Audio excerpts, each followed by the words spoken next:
एक बार एक व्यक्ति ने गौतम बुद्ध के आश्रम में शरण ली। 2 दिन अकेले बिताने के बाद उसे बुद्ध से मिलने का मौका मिला। उसने बुद्ध से कहा, हे बुद्ध, मेरे मन में कुछ प्रश्न है। मैं उन प्रश्नों के जवाबों के लिए आपके पास आया हूं। मेरा मार्गदर्शन कीजिए। महात्मा बुद्ध ने कहा, बताओ, तुम्हारे क्या प्रश्न है? उस आदमी ने कहा, मैं अपने जीवन से बिल्कुल भी खुश नहीं हूं। मैं हमेशा बहुत दुखी रहता हूं। मैं जानना चाहता हूं कि मेरे साथ ऐसा क्यों होता है। बुद्ध बोले, तुम मुझे अपने दुख का कारण बताओ कि तुम्हारे दुख और चिंता के वास्तविक कारण क्या है। वह व्यक्ति थोड़ा चौंका। उस व्यक्ति ने कुछ देर बुद्ध के शब्द के बारे में सोचा और कहा कि हे बुद्ध, यह कैसा प्रश्न है? मैं आपसे प्रश्न पूछ रहा हूं और बिना जवाब दिए आप मुझसे दोबारा प्रश्न कर रहे हैं। बुद्ध मुस्कुराए और कहा, यह तुम्हारा दुख है। तुम्हें पता होना चाहिए कि इसके क्या कारण हैं। उस आदमी ने कहा, बुद्ध, आप तो महाज्ञानी हैं। आपको तो सब कुछ पता होना चाहिए। बुद्ध धीरे से मुस्कुराए और बोले, यह तुम्हारी पहली गलती है। तुम सोचते हो कि कोई और तुम्हारे दुख से तुम्हें मुक्ति दिला सकता है, लेकिन ऐसा कभी नहीं होता। केवल तुम ही अपनी समस्या का समाधान कर सकते हो। मैं बिल्कुल तुम्हारे जैसा हूं। फर्क सिर्फ इतना है कि मुझ में स्पष्टता है। मन में कोई भ्रम नहीं है। जिस दिन तुम्हारे मन के भीतर का भ्रम खत्म हो जाएगा, उस दिन तुमको अपनी समस्या का समाधान के लिए किसी बुद्ध के पास जाने की जरूरत नहीं पड़ेगी। वे बोले, क्या तुमने इन फूलों को गौर से देखा है? वह आदमी हैरान होकर बोला, फूलों को तो किसने नहीं देखा? बुद्ध ने कहा, यह फूल सुबह में खिलते हैं और शाम को समाप्त हो जाते हैं। अगर फूल मुरझाने के बारे में ही सोचे तो क्या वह फूल खिल पाएंगे? वैसे ही अगर तुम हमेशा दुख के बारे में सोचोगे तो कभी खुश नहीं रह पाओगे। तुम्हारे जीवन में अभी बहुत सी चीजें हैं जो तुमको खुशी से जीने में मदद कर सकती है। मैं तुमको रास्ता दिखा सकता हूं, लेकिन इस रास्ते पर सिर्फ तुमको ही चलना होगा। तभी जीवन में सुखी रहोगे। यह सुनकर वह व्यक्ति कुछ देर के लिए मौन हो गया।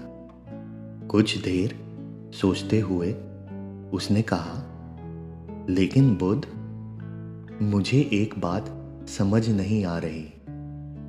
क्या मेरे जीवन की सभी समस्याओं का एक ही बार में समाधान संभव है?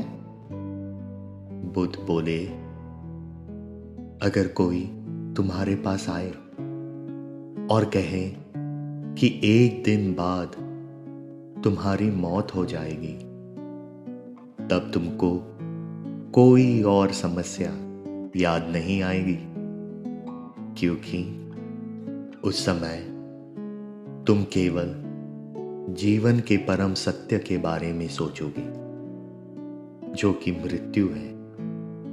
तुम्हें लगेगा कि समस्याओं के बारे में सोचने से क्या फायदा।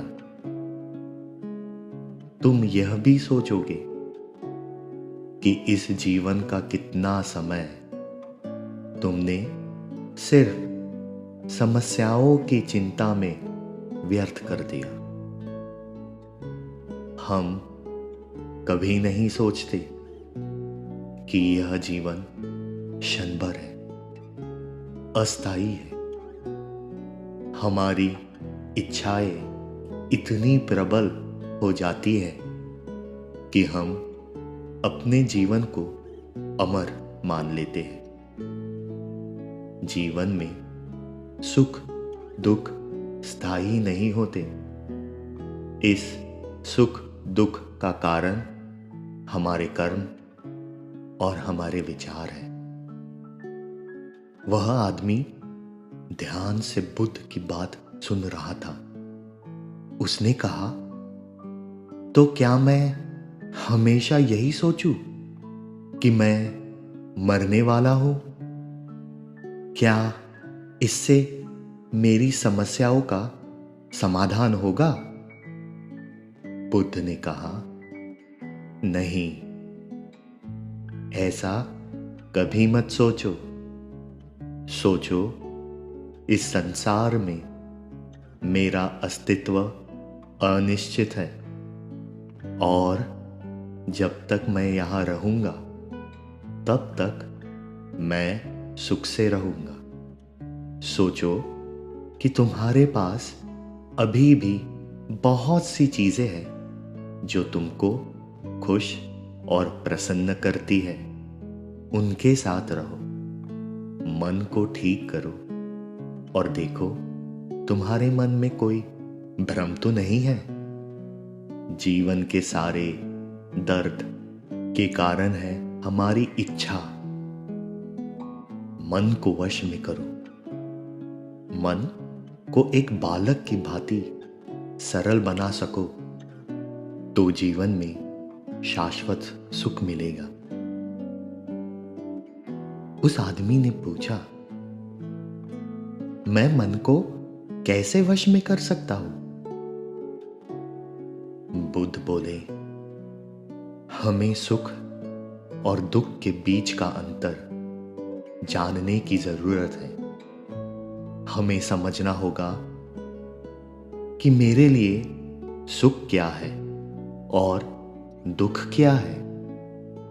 जब सुख में भी हम अति सुखी न हो और दुख में हम अति दुखी न हो, इसे मध्य मार्ग कहते हैं। हमें मध्य स्थिति में दृढ़ रहना चाहिए। ऐसे में मन को नियंत्रण करना आसान होगा।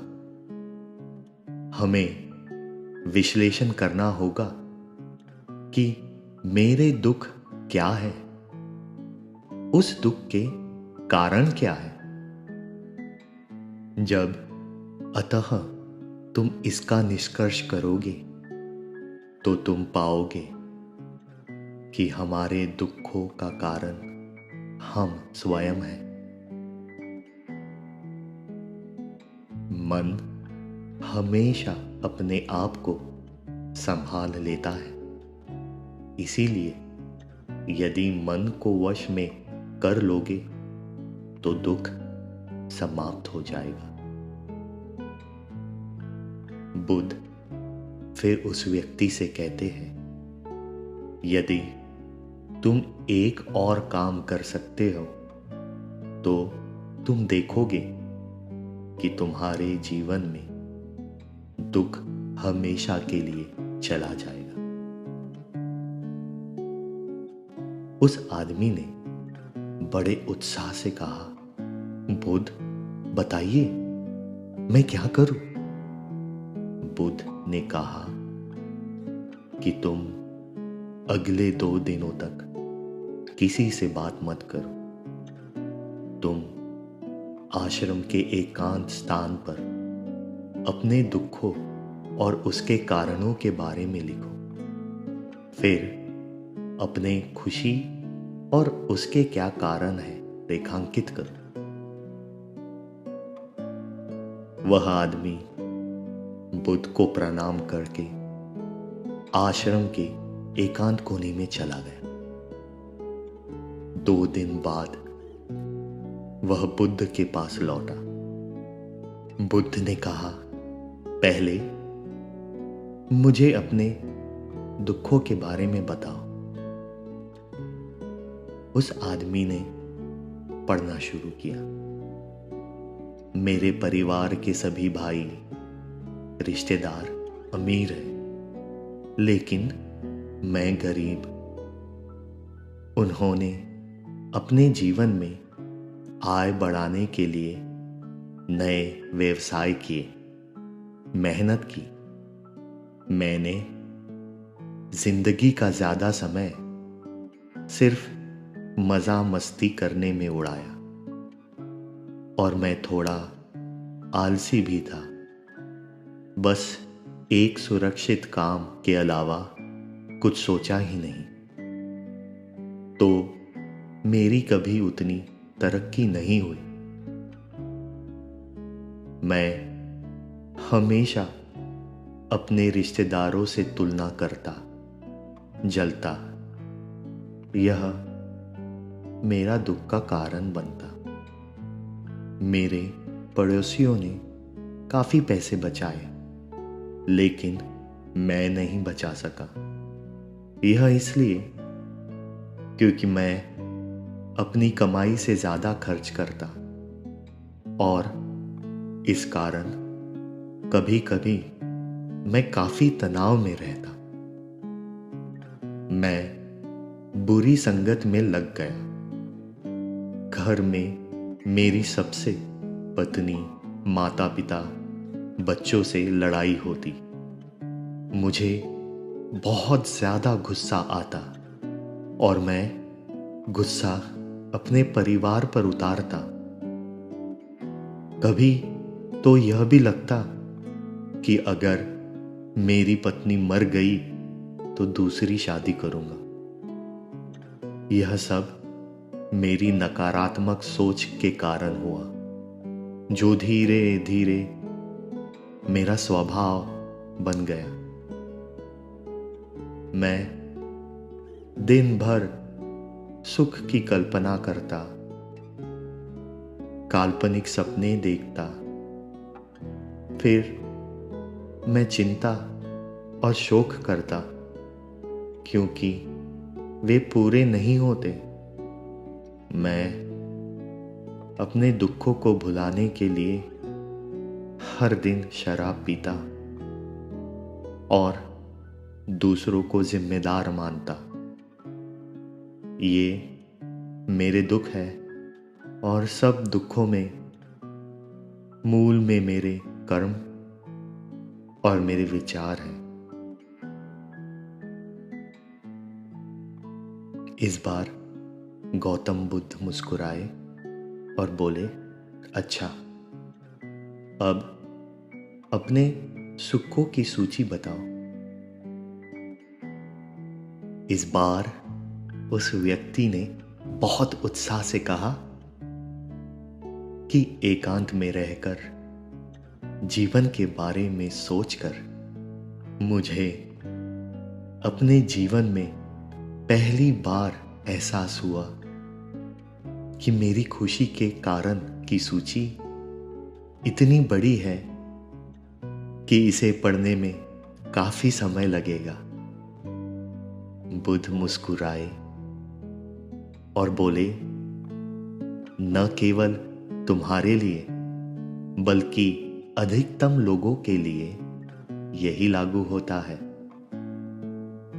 दुखों के कारणों के बारे में सोचकर हम जीवन का कीमती समय बर्बाद करते हैं। वास्तव में हमारा जीवन सुख, शांति और आनंद का भंडार है।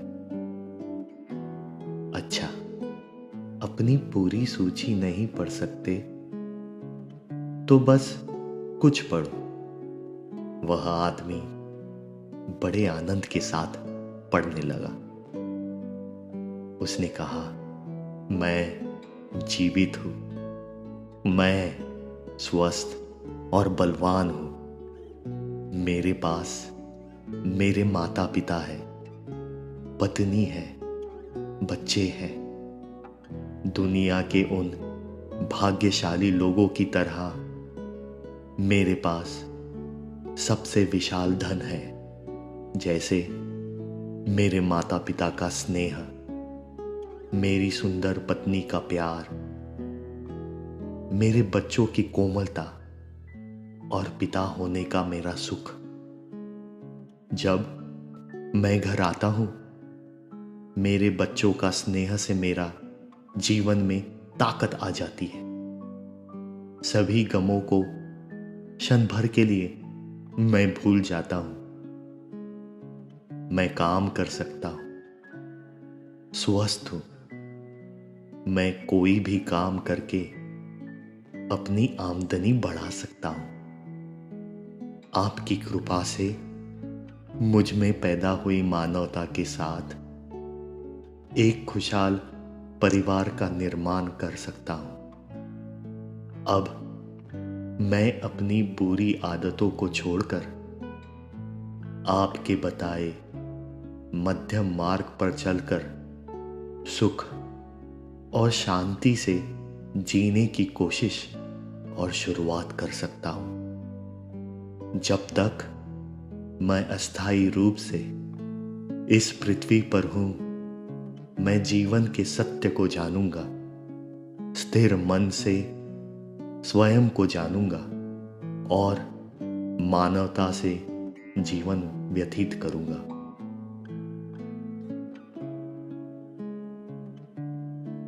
यह सुनकर बुद्ध बोले, अपने परिवार के पास वापस जाओ। आज तुम्हारा पूर्ण जन्म हुआ है। अपने मन को स्थिर करो, भ्रम हटाओ। अगर तुम्हारे मन में जीवन को लेकर थोड़ा सा भी भ्रम आए तो अपने आप से कहो, जीवन बहुत छोटा है और मैं यहां दुख का दास बनने नहीं आया हूं। विश्लेषण करो, दुख का कारण खोजो और उसे तात्काल नष्ट कर दो। तभी तुमको शाश्वत आनंद की प्राप्ति हो सकेगी।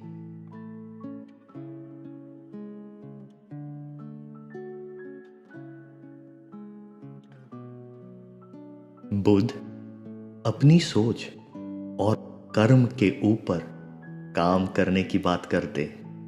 हमने कहानी तो सुन ली, चलिए अब कर्म की बारी। मैंने इस हफ्ते अपने 3 दुख और उनके कारण एक पन्ने पर लिखे। उनमें से एक दुख का कारण है ओवर थिंकिंग, हाँ, ज्यादा सोचना।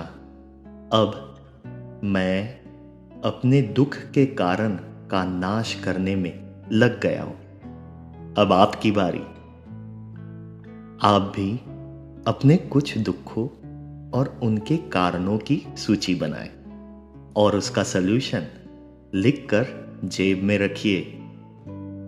अगर हो सके तो कमेंट बॉक्स में लिखकर बताएं।